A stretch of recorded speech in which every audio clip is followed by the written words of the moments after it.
Over the last couple of weeks, Bitcoin has put in a low. Now, the question on everyone's mind is this the low, the final low, or is it a temporary low? If you're a regular viewer of the channel, thank you very much. Make sure you continue to smash and tap that like button, subscribe to the channel if you haven't already.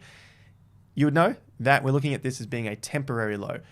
If the market continues to consolidate from this point and start to test some of the upper levels, it might take a considerable amount of time before we retest the low. So it's just a matter of patience at this point. But the purpose of today's video, we're going to update the Wyckoff analysis and also look at the Gann analysis in terms of the short-term timeframes for Bitcoin and the total market cap. So if you want to support the channel, check out the links in the description. SwiftX, best Australian cryptocurrency exchange, $10 a free Bitcoin when you sign up using the link down below. And Bybit for everyone looking for thousands of dollars of sign-up bonuses. Check out the link in the top of the description. All right, let's crack on with the total market cap first. Major 50% level is the area that we're looking for here.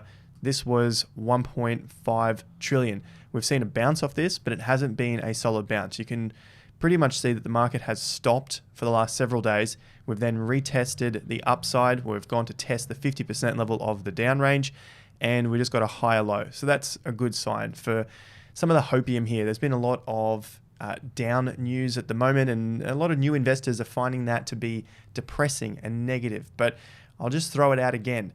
This is just part of investing. Things do get grim, but these are the times where most of the money is made. So if you can put the emotions aside and not get too swept up on whether something's feeling positive or negative, put those feelings aside, then you're probably going to make it in the space. Now, I say that we're not out of it yet because you can still see the blue trend line here. That's pretty straightforward from the top to the next top. We got rejected in December, rejected again at December and on the 50% line, and then rejected again in mid-January. So we've fallen away faster from that trend line at the moment, but I think we might try and play some catch up here, whether we go sideways and start to test some higher levels and try to break out of this 50% zone. So there's plenty of resistance on the way up as well. But the good news is that we've finally seen some form of a low at the moment. And you can see we came in as a double bottom with August. The not so good news is that we haven't seen a bounce away from this level by any means of the stretch of the imagination. There's just no strength coming into it at the moment. So ideally, we want to see this grind up and break the downtrend to slow the bleed and then get back above the 1.8 or so trillion dollar level of the market cap. So that's more money flowing into the whole space.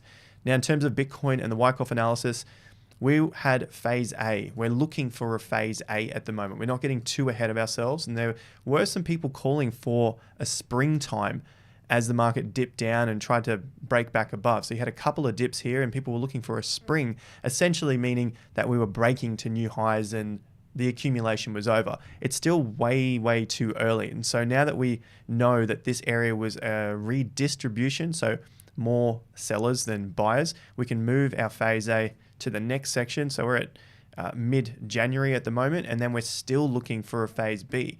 As for a phase B is the area that the smart money is going to be getting into, according to the Wyckoff analysis here.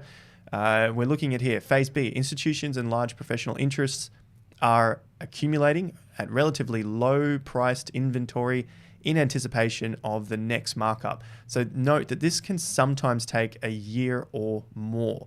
That doesn't mean that it's a year from the day that you watch this video.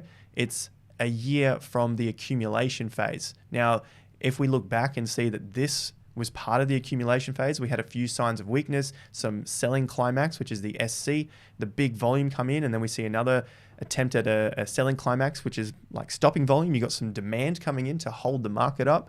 Then we could look back and say, well, maybe the year of accumulation started from the 4th of December. And it doesn't have to be a year. It could be a little more, it could be a little less. But sometimes it takes that long. So looking for quick signs of relief, that's more than likely new investors not being able to control their emotions, and they just want to drop the pain of the losses so far. But hang in there, follow your plans, and this will all be over sooner rather than later. So hang in there. Look, we went through it in 2018, 2019. There was some accumulation at these levels of 6,000 to 10,000, and then we plunged off the cliff again down to 3,000, but we weren't down at the $3,000 to $5,000 levels for too long, about half a year before we took off. Now, I'm not saying that this is going to happen again and we're down for 2 or 3 years. I think this is going to be a lot shorter. And make sure you stick around on the channel. Subscribe. I've got a big video coming out over the next few days looking at the macro view of the market in terms of time frames. Some really, really interesting stuff looking at where we could expect the market to potentially bottom, a lower bottom, or potentially a higher bottom. But a significant bottom is the main thing I'm looking at in that video. So make sure you're subscribed and like the video so it comes up in your news feeds. A nice easy way to remove the emotions is the fear and greed index. Now this is pretty straightforward. It's not a complete plan, and you should look to add extra layers and tools into it over your journey as an investor. But you can see now that we're at 29 and we've jumped up to fear rather than extreme fear, which is kind of what we were predicting, and many people could see this coming. You can only stay in extreme fear for so long before you start to climb your way out of it. And those extreme fears came in where we were buying at those levels of about 34 to 37,000. So we're only just above that at 38 now. So the good news is at least all of those are in profit. And if you really couldn't stomach being in the markets, you could exit at profits using something as simple as that. But the main point here is that we're looking to buy at the lows when the fear is extreme, to then hold in for the long term and continue to buy up some of those low areas. Regardless of whether the low comes in lower, we just need to be buying at those lows rather than getting excited and buying the highs, because many people did get caught out buying the 50s and 60s and nearly $70,000 Bitcoin because of the excitement. So we want to make sure that we're not buying the excitement, but we're buying the real fear. And although it sounds negative, this is where the money is made. And as a reminder, this is a post I put up on Twitter. So if you want to follow Twitter and Instagram, official links are down in the description. Use the official links. Don't talk to people in DMs. Don't get scammed out there. Still a lot of scammers, especially in the comment section. But this is the crypto fear and greed. And I've just circled the areas of the extreme fear and what the price was at that time. So we're around 6,000, dropped to 3,000. So you'd be buying at 6, you lose 50%. But now, looking at the prices when we're in our 30,000s and even just 2 months ago at the 60,000s, you'd be feeling pretty good about that. It's just at that initial time that we really get emotional about our portfolios, looking at them, thinking we've lost all this money. If we're new in the market, then we don't really know that these things can go back up. It's a lot of what ifs in our head. Is Bitcoin really the next big thing that should take off and provide us with a lot of wealth?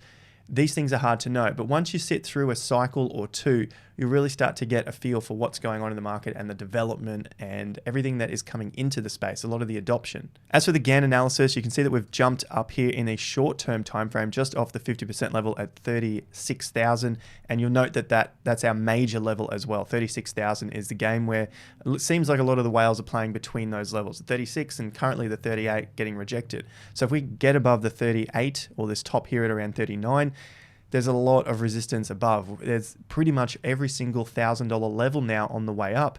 There's going to be some sort of support and resistance. You can see the major low here that was at the 10th of January. So basically just for this turning point, that low came in at about 40,000. Then you can look a little further up and you got 42, and then you have the tops at 44. So it's going to be a difficult game getting out of these lows, which is why I don't think we're going to see new all-time highs this first half of the year, maybe late in the second half of this year. But we have a lot of climbing to do.